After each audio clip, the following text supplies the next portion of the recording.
ಅನ್ನೋದು is a big fancy word ಅಲ್ಲ. 84 IIT ಖರಗ್ಪುರ್ಗೆಲ್ಲ ಹೋಗಬೇಕಾದಾಗ ಅವತ್ತಿನ ವಾತಾವರಣ ಹೇಗಿತ್ತು? ಆವಾಗ ಇಷ್ಟು ಕಾಂಪಿಟೇಷನ್ನು ಕೋಚಿಂಗು ಎಲ್ಲ ಇರಲಿಲ್ಲ. ನಮಗೆ ಏನಪ್ಪ ಅಂದರೆ ನಾವೇ ಓದ್ಕೋಬೇಕಿತ್ತು. ಓದಿದ ಮೇಲೆ ಇಂಟ್ರೆಸ್ಟ್ ಇದೆಯಾ, ನನಗೆ ಆವಾಗ ಮುಂಚೆಯಿಂದನೂ ಫಿಸಿಕ್ಸು ಮ್ಯಾಥ್ಸು ಸೈನ್ಸ್ ಕಡೆ ಜಾಸ್ತಿ ಒಲವಿತ್ತು. ಸೊ ಹಾಗಾಗಿ I didn't take up the usual engineering. even though I had got seat in an engineering college, I shifted over to IIT Kharagpur, integrated masters in mathematics. ಯಾಕೆಂದರೆ ನಂಗೆ ಗಣಿತ ಮಾಡಬೇಕು, physics ಮಾಡಬೇಕು ಅಂತ ಇಷ್ಟ ಇತ್ತು. ಸೊ ಹಾಗಾಗಿ ಅದು one of the few institutes which wood offer A 5-year integrated course PUC ಆದ ನಂತರ. ಸೊ ಅದಕ್ಕೋಸ್ಕರ ಅಲ್ಲಿಗೆ ಹೋಗಿದ್ದೆ. ಜೊತೆಗೆ ಆ ವಯಸ್ಸಲ್ಲಿ ಒಂದು ಸ್ವಲ್ಪ ಮನೆಯಿಂದ ದೂರ ಹೋಗಬೇಕು ಅನ್ನೋ ಒಂದು ಜೋಶು ಇರುತ್ತೆ. ಸೊ ಹಾಗಾಗಿ ಹಾಸ್ಟೆಲ್ ಲೈಫು, ಜೊತೆಗೆ IIT had its own brand name, so which was irresistible. So ಹಾಗಾಗಿ I ended up there. So ಇವತ್ತೆಲ್ಲ IITಗೆ ಕ್ರ್ಯಾಕ್ ಮಾಡಬೇಕಾದ್ರೆ there are institutes and all of that, percentage is high. ಅವತ್ತು ಎಷ್ಟು ಜನ ಯೂಶಲಿ ಎಕ್ಸಾಮ್ ತೊಗೊತಾ ಇದ್ರು in the 80s? ಅವಾಗ ನಾವು ತೊಗೊಂಡಾಗ ಹೆಚ್ಚು ಕಡಿಮೆ 1,00,000 ಜನನೂ ತೊಗೋತಿರ್ಲಿಲ್ಲ. ಇವತ್ತು it is, I really don't know the exact numbers, but it is at least 10 times that. ಈ ನಾವು ಇದ್ದಾಗ 1,00,000, ಬಟ್ ಅವಾಗ ನಂಬರ್ ಆಫ್ ಸೀಟ್ಸು ಕಡಿಮೆ ಇತ್ತು, 2,000 ಸೀಟ್ಸ್ ಅಷ್ಟೇ ಇದ್ದಿದ್ದು. ಸೊ ಅಷ್ಟು ಜನಕ್ಕೆ ಇಷ್ಟು ಸೀಟ್ಸು. ಹಾಗಾಗಿ ಕಾಂಪಿಟೇಷನ್ ದೇರ್ ಇಲ್ಲ ಅಂತಲ್ಲ, ಬಟ್ ಇವಾಗಿನ ಥರ ಕಾಂಪಿಟೇಷನ್ ಕೋಚ್ ಮಾಡೋ ರೀತಿ ಇರಲಿಲ್ಲ ಅಷ್ಟೊಂದು.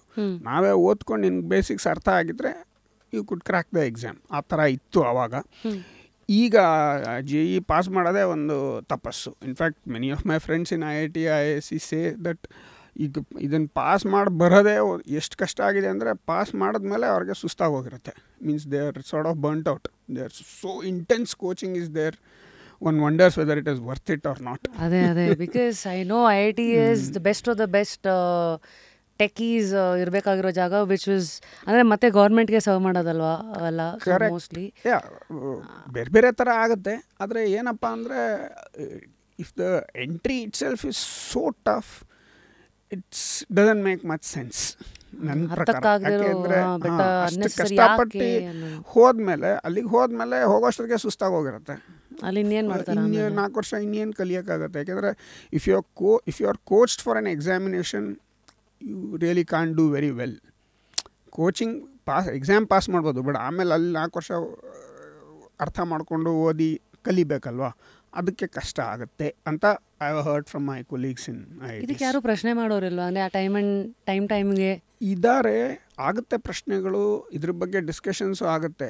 ಬಟ್ ನನಗೆ ಅರ್ಥ ಆಗಿರೋ ಮಟ್ಟಿಗೆ ಈಗಿರೋ ಕಾಂಪಿಟೇಷನು, ಈಗಿರೋ ಜನಸಂಖ್ಯೆ, ಎಷ್ಟು ಜನ ಇದಕ್ಕೆ IITಗೆ ಹೋಗಬೇಕು ಅಂತ ಹೋಗ್ತಾರೆ ಅಂದರೆ, ಇದಕ್ಕಿಂತ ಬೆಟರ್ ಸಿಸ್ಟಮ್ ಅಷ್ಟು ಸುಲಭವಾಗಿ it has to evolve over a period of time. ಸದ್ಯಕ್ಕೆ ಈಗಿರೋದೇ ಓಕೆ ಅನಿಸುತ್ತೆ. ಆದರೆ coaching the stress on coaching for examination should reduce.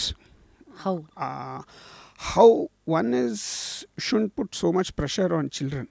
ನೀವು ಮಕ್ಕಳಿಗೆ, ನನಗೆ IITಗೆ ಹೋಗೋಕ್ಕಾಗಲಿಲ್ಲ ಅಂದ್ಬಿಟ್ಟು ನನ್ನ ಮಕ್ಳ ಮೇಲೆ IITಗೆ ಹೋಗಲೇಬೇಕು ಅಂತ ಎಲ್ಲ ನಾನೀಗ ಸಣ್ಣ ಊರಲ್ಲಿರೋದು ತುಮಕೂರು ಗುಬ್ಬಿ ಹತ್ರ. ಆ ಸಣ್ಣ ಕಾಲೇಜ್ಗಳಲ್ಲೂ ಆಗಲೇ IIT JEE ನೀಟ್ ಕೋಚಿಂಗು ಅಷ್ಟೊಂದು ರಿಗರಸ್ ಆಗಿ ಮಾಡೋದು, ಅದು ಸೈನ್ಸ್ ಅನ್ನಿಸ್ಕೊಳ್ಳಲ್ಲ. ಅಂದರೆ ಅದು it's more just purely for examination sake, it is not for knowledge sake. What we have to do is we have to invite students to explore science, explore their environment. ಅದು ಬಿಟ್ಟು ನಾನು ಪರೀಕ್ಷೆಯಲ್ಲಿ ಏನು ಬರುತ್ತೆ ಅದನ್ನು ಹೇಳ್ಕೊಡ್ತೀನಿ ಅಂತ ಮುಂಚೆಯಿಂದನೇ 5ನೇ ಕ್ಲಾಸ್ 6ನೇ ಕ್ಲಾಸಿಂದನೇ ಶುರು IIT JEE ಕೋಚಿಂಗ್ಗಳು. That is not a good thing. You are spoiling ನಿಮ್ಮ ಮಕ್ಕಳದ್ದು ಚೈಲ್ಡ್ಹುಡ್ಡು ಹಾಳು ಮಾಡ್ತಾ ಇದ್ದೀವಿ, ಅವ್ರಿಗೆ ಸರಿಯಾದ ಗೋಲ್ಸ್ ಕೂಡ ಕೊಡ್ತಾ ಇಲ್ಲ ಹಾಗೆ ಮಾಡಿದ್ರೆ ನನ್ನ ಪ್ರಕಾರ. ಸಿನ್ಸ್ ಇದನ್ನು ಆಗಲೇ ಟಚ್ ಮಾಡಿರೋದ್ರಿಂದ ಎಷ್ಟೋ ಜನ ಪೇರೆಂಟ್ಸ್ ನೋಡ್ತಾ ಇರ್ಬೋದು ಇದನ್ನು.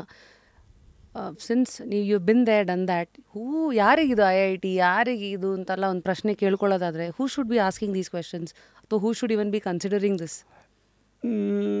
I don't know how to answer that, but it is for the child to realize, child to see, explore.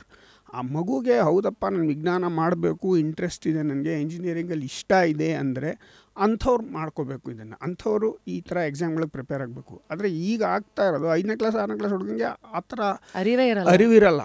ತಂದೆ ತಾಯಿಗೆ ನನ್ನ ಮಗ ಬೇಗ ಅಮೆರಿಕಾಗೆ ಹೋಗಬೇಕು ಅಂತ ನಾನು ಆಗಲೇ ಟ್ರ್ಯಾಕಲ್ಲಿ ಹಾಕ್ತಾ ಇದ್ದೀನಿ. ಅದು ತಪ್ಪು ಅಂತ ಅನಿಸುತ್ತೆ ನನಗೆ.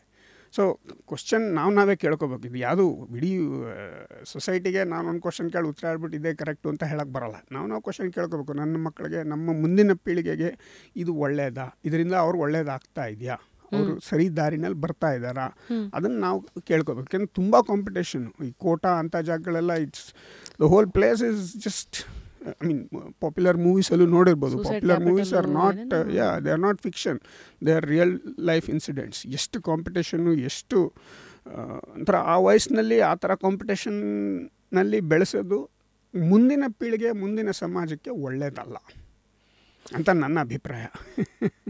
ಇವತ್ತು IIT ಮಡ್ರಾಸ್ ಇಸ್ ನಂಬರ್ 1.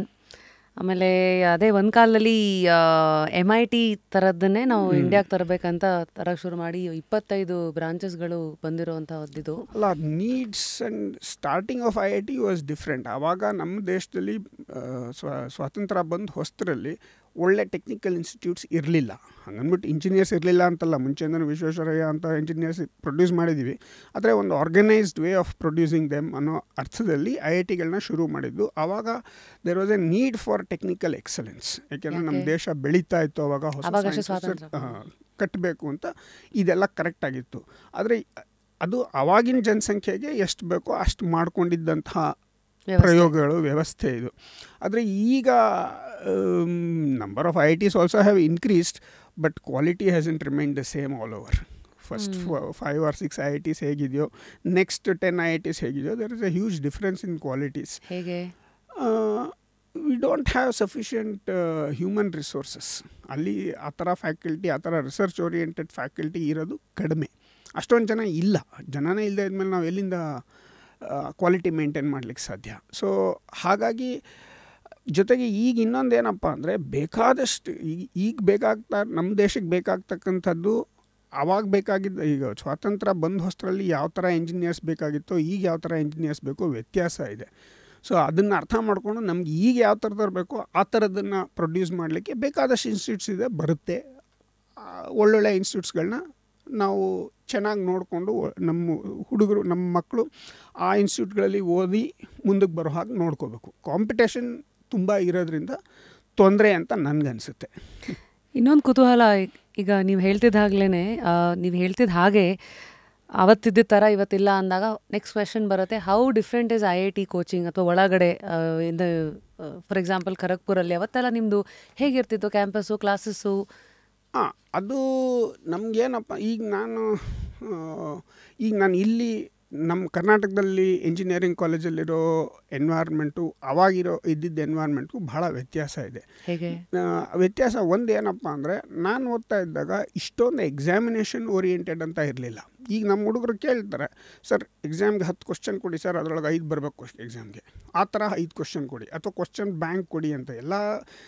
ಈಗ in fact even government started question bank. ಈ PUCನಲ್ಲಿ ಕ್ವಶನ್ ಬ್ಯಾಂಕ್ ಅಂತಲೇ ಕೊಟ್ಬಿಡ್ತಾರೆ. ಇದರೊಳಗಿರೋ ಅಷ್ಟು ಕ್ವಶನ್ಸೇ ಕೇಳ್ತೀನಿ, ಇದರೊಳಗಿರೋ ಕ್ವಶನ್ಸಲ್ಲೇ ಯಾವುದೋ ಒಂದನ್ನು ಕೇಳ್ತೀನಿ ಅಂತ ಕೇಳ್ತಾರೆ. ಸೊ ಹುಡುಗರು ಅರ್ಥ ಆಗಲಿ ಅರ್ಥ ಆಗದಿರಲಿ, ಅಲ್ಲಿರೋ 100 ಕ್ವಶನ್ ಎಲ್ಲದನ್ನು 100 ಹೊಡ್ಕೊಂಡು ಬರ್ತೀನಿ. ಕುತೂಹಲ ಇಲ್ಲ. ಅದು it has many dimensions. I am not blaming only students or teachers or the people who have made this. There are a lot of issues. It can go on in a much wider discussion. ಇದು ತಪ್ಪಂತೂ ಹೌದು. ಯಾಕೆಂದರೆ that is a one difference between when I was studying and now. ಆವಾಗ ನಮ್ಮ question bank ಅಂತ ಇರಲಿಲ್ಲ. ನೀನು subject ಅರ್ಥ ಮಾಡ್ಕೋಬೇಕು, ಅದ್ರ ಪ್ರಕಾರ ಮುಂದಕ್ಕೆ ಓದ್ಕೊಂಡು ಪರೀಕ್ಷೆನಲ್ಲಿ ಏನು ಕೇಳ್ತಾರೋ ಉತ್ತರ ಹೇಳಬೇಕು. ಈಗ ಆ ಥರ ಅಲ್ಲ, ಇಷ್ಟು ಕ್ವಶನ್ಸ್ ಇದೆ, ಇಷ್ಟರೊಳಗೆ ಯಾವುದೋ ಒಂದಿಷ್ಟು ಕ್ವಶನ್ ಕೇಳ್ತೀನಿ. ಸೊ ನೀನು ಯಾರು ಚೆನ್ನಾಗಿ ಉರು ಹೊಡೆದಿರ್ತಾರೋ ಅವ್ರಿಗೆ ಜಾಸ್ತಿ ಮಾರ್ಕ್ಸ್ ಬರುತ್ತೆ. ಸೊ ಅದು is not science, that is not engineering, that is more your memory. ಅವತ್ತು ನಿಮ್ಮ ದಿನಚರಿ ಹೆಂಗಿತ್ತು? 84 IIT ಎಷ್ಟು ವರ್ಷದ ಕೋರ್ಸ್ ಆ್ಯಕ್ಚುಲಿ ಅವತ್ತಿಗದು? ಅದು 84ಅಲ್ಲಿ ನಾನು ಹೋಗಿದ್ದು 5 years course. So IIT always it's 100% residential. So ಎಲ್ಲ ಹಾಸ್ಟೆಲ್ಲೇ ಇರ್ತಿದ್ವಿ. ಹೆಂಗಿತ್ತು ಹಾಸ್ಟೆಲ್ ಅಂದರೆ ನಮ್ದೇನು ಈಗಿನ ಥರ AC ಹಾಸ್ಟೆಲ್ಲು ಆ ಥರ ಎಲ್ಲ ಏನಲ್ಲ, AC ರೂಮ್ ಎಲ್ಲ ಇಲ್ಲ, ಮಾಮೂಲಿ ರೂಮ್ಗಳೇ. We had good camaraderie, lot of good friends and lot of friendship. I mean, all youngsters, 17-18-year-old youngsters living together. It was good fun. ಸಾಮಾನ್ಯ 8 ಗಂಟೆವರೆಗೆ ಕ್ಲಾಸ್, 8 ಗಂಟೆಗೆ ಕ್ಲಾಸ್ ಇರ್ತಿತ್ತು ಖರಗ್ಪುರಲ್ಲಿ. 8 ಗಂಟೆಯಿಂದ 4 ಗಂಟೆ ತನಕ ಕ್ಲಾಸ್ಗಳಿರೋದು. ಮಧ್ಯಾಹ್ನ ಲ್ಯಾಬ್ ಆದರೆ ಫ್ರೀ ಆಗಿರ್ತಿದ್ವಿ.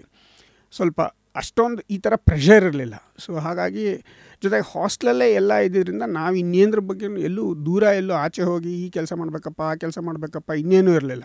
ಹಾಸ್ಟೆಲ್, ಕಾಲೇಜ್ ಅಂದರೆ ಇನ್ಸ್ಟಿಟ್ಯೂಷನ್, ಆ್ಯಂಡ್ ಈವ್ನಿಂಗ್ ಅವರ್ ಹಾಸ್ಟೆಲಲ್ಲಿ ಆಟ ಆಡೋದು, ಬೇರೆ ಇನ್ನೇನೇನು ಅದಕ್ಕೂ ಎಲ್ಲ ಇಂಪಾರ್ಟೆನ್ಸ್ ಕೊಡ್ತಿದ್ರಾ? ಪ್ರತಿಯೊಂದು ಹಾಸ್ಟೆಲಲ್ಲೂ ಎಲ್ಲ ಥರ ಟೀಮ್ಗಳು ಇರ್ತಿತ್ತು. ಹಾಕಿ, ಕ್ರಿಕೆಟು, ಎಲ್ಲ, ಫುಟ್ಬಾಲ್ ಎಲ್ಲ, chess, music room, library. We used to even I remember we used to have this Deepavali lighting competition across hostels. We used to have different kinds of things. It used to be nice. Because IIT ಒಳಗೆ ಹೋದವ್ರಿಗೆ ಗೊತ್ತು, but ಇವತ್ತು ಹೋದವ್ರಿಗೆ ಹೋಗೋದೇ ಅಷ್ಟು ಕಷ್ಟ ಇದ್ದಾಗ ಅವತ್ತಿಂದ ಹೆಂಗಿರ್ಬೋದು? One important thing about IIT is it will let you meet people of different viewpoints. That was one thing which made at least me a different person. ಈಗ ಏನಾಗುತ್ತೆ ಅಂದರೆ ಅಲ್ಲಿ ದೇಶದ ಬೇರೆ ಬೇರೆ ಕಡೆಯಿಂದ ಬರೋದು ಒಂದೇ ಅಲ್ಲ, ಬೇರೆ ಬೇರೆ ಸೋಷಿಯಲ್ ಬ್ಯಾಕ್ಗ್ರೌಂಡು, ಬೇರೆ ಬೇರೆ ವ್ಯೂ ಪಾಯಿಂಟ್ಸ್ ಇಟ್ಕೊಂಡು ಬರ್ತಾರೆ. So when you meet such wide ranging spectrum of ideas, it will have effect on you. It's not about academics, it's about society, it's about social issues, many things you are aware because it's not homogeneous. ಅಂದರೆ ನನಗೆ ಬಿಹಾರಿಂದ ಬಂದವನು ಅವನ ಕತೆ ಹೇಳ್ತಾನೆ ಹಿಂಗಾಗಿದೆ ಅಂತ, ಒರಿಸ್ಸಾಯಿಂದ ಬಂದವನು ಅವನ ಕತೆ ಹೇಳ್ತಾನೆ ಹಿಂಗಿದೆ ಅಂತ, ಇನ್ನೊಬ್ಬ ಮುಂಬೈಯಿಂದ ಬೆಸ್ಟ್ ಸ್ಕೂಲಿಂದ ಬಂದಿರೋನು ಅವನ ಕತೆ ಹೇಳ್ತಾನೆ. ಹೀಗೆ when we exchange ideas, I feel complete human being is one who meets up different kinds of people and tries to understand their viewpoints. And of course ಎಲ್ಲ ಇದೇ ವ್ಯೂ ಪಾಯಿಂಟ್ ಕರೆಕ್ಟು ಅದೇ view point ತಪ್ಪು ಅಂತ ಅಲ್ಲ, but ಈ ಥರ ಬೇರೆ ಬೇರೆ ಐಡಿಯಾಸ್ ಕೇಳೋದ್ರಿಂದ ನಮಗೆ ನಮ್ಮ ಜೀವನದಲ್ಲಿ ಒಂದು ಗುರಿ ಅಂತ ಗೊತ್ತಾಗುತ್ತೆ. ನಮಗೆ ಈ ಥರ ಮಾಡ್ಬೋದಪ್ಪ ಅಂತ ನಮ್ಮ ಸೋಷಿಯಲ್ ಸೆಟಪ್ಗೆ. ಏಕೆಂದರೆ ಎಲ್ಲರೂ ಎಲ್ಲ ಸೋಷಿಯಲ್ ಸೆಟಪಲ್ಲೂ ಇರೋಕ್ಕೆ ಸಾಧ್ಯ ಇಲ್ಲ. ನಮ್ಮ ಸೋಷಿಯಲ್ ಸೆಟಪ್ಗೆ ಯಾವುದು ಚೆನ್ನ ಇಲ್ಲ ಅಂತ ನಮಗೆ ಗೊತ್ತಾಗುತ್ತೆ. So that meeting of different wide spectrum of people with wide spectrum of ideas is what is different from an IIT and many other institutions. That has helped me a lot all through my career. What was the strength avattin kalakke school classroom alli? Classroom strength was usual 40-50 was there. ನಮ್ಮ ಇದ್ರು ಅಷ್ಟು ಜನ first ಇಯರಲ್ಲಿ, but gradually once you went to department it became a bit less. How is the fee structure ಅವತ್ತಿಗೆ? Now what is it today? Any reference? ನಂದು 5 ವರ್ಷ hostel accommodation, ಊಟ, travel, ಖರಗ್ಪುರಿಂದ ಮೈಸೂರಿಗೆ ಎಲ್ಲ ಸೇರಿ 25,000 ರೂಪಾಯಿ ಆಯಿತು 5 ವರ್ಷಕ್ಕೆ. Oh wow. ಅಷ್ಟೇ. So yeah, it is true that government used to subsidize a lot of it. That is one reason why IITs getting into IITs is so competitive, because after all we are product of subsidy of government. Even though I come from a middle class family, IITs education are heavily subsidized in the sense ಡೈರೆಕ್ಟಾಗಿ ಯಾರು ದುಡ್ಡು ಕೊಡದೇ ಇರ್ಬೋದು, ಅಲ್ಲಿ scholarship ಅಂತ ಕೊಡದೇ ಇರ್ಬೋದು, ಆದರೆ ಆ ಸಿಸ್ಟಮ್ನ ರನ್ ಮಾಡಲಿಕ್ಕೆ ಗೌರ್ಮೆಂಟ್ಗೆ ಎಷ್ಟು ರಿಸೋರ್ಸಸ್ ಖರ್ಚಾಗತ್ತಲ್ವಾ. ಸೊ ಆ ರೀತಿ ನೋಡಿದ್ರೆ it's a very cheap even today. IIT education ಎಷ್ಟು ಇರ್ಬೋದು ಅದು IIT-ನಲ್ಲಿ ಇವತ್ತು ನನಗೆ ಕರೆಕ್ಟಾಗಿ ಗೊತ್ತಿಲ್ಲ, but it's at least 10 times that. Same thing 10x ಅನ್ಕೋಬೋದು ಇವತ್ತಿಗೆ. ಓಕೆ. ಎಕ್ಸಾಮ್ಸ್ ಅವೆಲ್ಲ ಇದು ಪ್ಯಾಟರ್ನ್ ಹೆಂಗಿತ್ತು? ವರ್ಷಕ್ಕೊಂದ್ಸತಿ ಇತ್ತಾ? ಇಲ್ಲ, ಅವಾಗಲೂ ನಮಗೆ ಸೆಮಿಸ್ಟರ್ ಸ್ಕೀಮ್ ಇತ್ತು. IITs were pioneers in doing this. Semester scheme ಇತ್ತು ನಮ್ಗೆ ಅವಾಗ. ಮಾಮೂಲಿ ಹೀಗೆ 5-6 subject per semester. And we used to have ನಮ್ಗೆ ಖುಷಿ ಏನಪ್ಪ IIT-ನಲ್ಲಿ ಅಂದರೆ 4 ತಿಂಗಳು ಸೆಮಿಸ್ಟ್ರು ಅಂದರೆ 4 ತಿಂಗಳು ಸೆಮಿಸ್ಟ್ರು, ವರ್ಷಕ್ಕೆ 2 ಸೆಮಿಸ್ಟ್ರು ಅಂದರೆ 4 + 4 8, ಇನ್ನು 4 ತಿಂಗಳು ರಜಾ. ಸೊ ವಿ ಹ್ಯಾಡ್ ಕೆಲವು ಈಗ ಯೂನಿವರ್ಸಿಟಿಗಳಲ್ಲಿ ಯಾವಾಗಲೂ ಏನಾದ್ರು ಒಂದು ಪ್ರೋಗ್ರಾಮ್ ನಡೀತಲೇ ಇರುತ್ತೆ, ಆ ಥರ ಇರಲಿಲ್ಲ. We had me time for 4 months a year, which was a very good thing I think. Since ಅದೇ ತುಂಬ ಪೇರೆಂಟ್ಸ್ ನೋಡ್ಬೋದು, ಯಂಗ್ಸ್ಟರ್ಸ್ ನೋಡ್ಬೋದು, IIT-ನ ಇವತ್ತು ಕ್ರ್ಯಾಕ್ ಮಾಡೋರಿಗೆ ನೀವು ಕೊಡುವಂಥ advice? only thing I say is enjoy what you are doing. Just learn as much as possible. Of course, as days go by, ಕಲೀಲಿಕ್ಕೆ ಇನ್ನೂ ಜಾಸ್ತಿ ಇರುತ್ತೆ. ಸೊ ನಾವು ಏನು ಕಲಿತಾ ಇದೆಯೋ ಬರೀ ಎಕ್ಸಾಮಿನೇಷನ್ ಪಾಯಿಂಟ್ ಆಫ್ ವ್ಯೂಯಿಂದ ಕಲಿಯೋದು ಅಷ್ಟೇ ಅಲ್ಲ. ನನಗೆ ನ್ಯೂಟನ್ಸ್ ಲಾಸ್ ಆಗಲಿ ಏನು ಬೇಕಾದ್ರೂ ಆಗಲಿ, ನಾನು ಫಿಸಿಕ್ಸ್ ಆಗಲಿ ಮ್ಯಾಥಮೆಟಿಕ್ಸ್ ಆಗಲಿ ಏನಾದ್ರು ಕಲಿಬೇಕಾದ್ರೆ ಸಬ್ಜೆಕ್ಟ್ ಕಲಿಬೇಕು ಅನ್ನೋ ದೃಷ್ಟಿನಲ್ಲಿ ಕಲಿತ್ರೆ ನಿಮಗೂ ಒಳ್ಳೆಯದು. You will also enjoy and you will be able to make reasonable contribution to subject also. ಇಲ್ಲ ಬರೀ ಪರೀಕ್ಷೆಗೆ ಏನು ಬರುತ್ತೆ ಅಂತ ಓದ್ತೀನಿ ಅಂದರೆ it's not a good thing. You won't last long. ನೀವು 1 ವರ್ಷ ಮಾಡ್ಬೋದು, 2 ವರ್ಷ ಮಾಡ್ಬೋದು, 3ನೇ ವರ್ಷದಿಂದ ನಿಮಗೆ ಓದು ಬರಹ ಅಂದರೆ ಅಯ್ಯೋ ಯಾಕಪ್ಪ ಮಾಡ್ತಾಯಿದ್ದೀನಿ ಅಂತ ಅನಿಸುತ್ತೆ. ಹಾಗೆ ಅನ್ನಿಸ್ಬಾರ್ದು. Because finally you don't want to have any regrets in your life for whatever you are doing. So you should enjoy what you are doing. Enjoyment doesn't come by marks. They are temporal. Enjoyment comes because you have understood things. So satisfaction comes from that stays with you for longer period of time. ಇತ್ತೀಚೆಗೆ ಒಂದಷ್ಟು ಸಿನಿಮಾಗಳಲ್ಲಿ ಕೆಲವು ಇನ್ಸ್ಟಿಟ್ಯೂಷನ್ಸ್ದು dark side ಎಲ್ಲ ಎತ್ತಿ ಹಿಡಿದಿದ್ದಾರೆ. So IIT ಅಂತ ಬಂದಾಗ ನಿಮ್ಮ ಕಣ್ಣಿಗೆ ಬಿದ್ದಿದ್ದು any dark side that you have seen, ಅಥವಾ ಅವತ್ತೇನಾದಿತ್ತ, ಅಥವಾ it is just over the time ಅದನ್ನು ಜಾಸ್ತಿ ಆಗಿರೋದು? ಒಳ್ಳೆಯದು ಎಲ್ಲ ಕಡೆನೂ ಯಾವಾಗಲೂ ಇದ್ದೇ ಇರುತ್ತೆ. We have to in our life experiences we take good ones and forget the bad ones. There are dark side everywhere is there, good side everything what is is there. The dark side you're talking about, if you're comfortable sharing? Yeah, as I came through IIT I could see the importance being given to coaching more and more. So the people who are coming in to IIT they are more coach ಮಾಡ್ಕೊಂಡು ಬಂದಿರೋರು ಪರೀಕ್ಷೆ exam pass ಮಾಡ್ಬೋದು. ಆದರೆ IITನಲ್ಲಿ ಆ intellectual ಚಾಲೆಂಜ್ಗೆ ನಿಂತು ಓದಬೇಕು ಅನ್ನೋರು ಕಡಿಮೆ ಆಗ್ತಾಯಿದ್ರು ಆವಾಗಲೇ. So that was one thing which I did not like it much, and now I can see it's actually become like that.